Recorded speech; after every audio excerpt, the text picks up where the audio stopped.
Benvinguts al canal d'Estimem els Arbres. Avui parlarem de la morera. Origen i ubicació.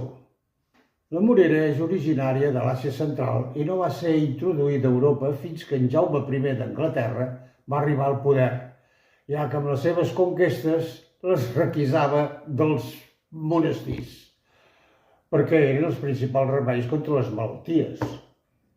De moreres n'hi ha dues classes, la negra i la blanca. La primera per productes medicinals i la seda, i la segona especialment per la seda. Existeixen plantacions apropiades de cada cosa en molts indrets i també a la península. A casa nostra les tenim presents a molts carrers perquè és un arbre molt apreciat per la seva ombra i la seva frescor. Característiques. La morera és un arbre petit que no passa dels 10 a 20 metres d'alçada, tenint un brancatge molt generós. Les arrels tenen una de principal, com un clau, per després ramificar-se pel seu voltant. Normalment de vida curta, encara que es coneixen exemplars de més de 250 anys. Resisteix força la sequera i les gelades.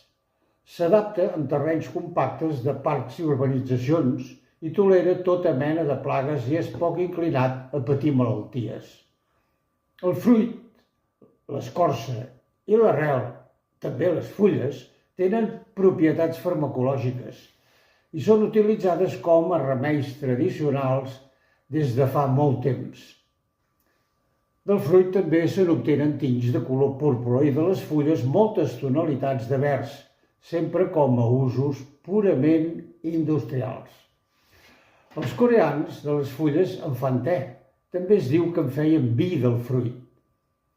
Els més grandons, recordem aquell temps, ja és una mica llunyà, on la canalla i també alguns més grans anant a recollir les seves fulles com a aliment pels nostres cucs de seda, típicament engabiat generalment amb una capsa de sabates de cartró, esperant amb molta curiositat que fessin els capullos per després aparèixer les papallones i esperar que comencés de nou un altre cicle.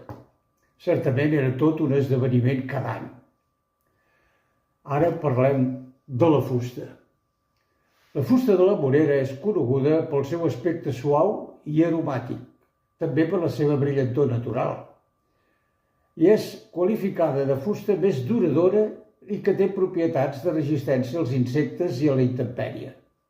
L'ús comú és la llenya, amb els branquillons, cistells, bolígrafos, els llàpids, també els mobles, tanques i per fer torneria.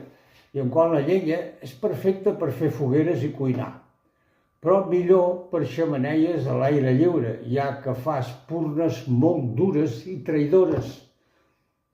Just per aquest motiu, amb el carbonet, se'n feia la pólvora dels focs artificials. Bé, sobretot, estimem els arbres de la mateixa manera que ells ens cuiden a nosaltres. Salut!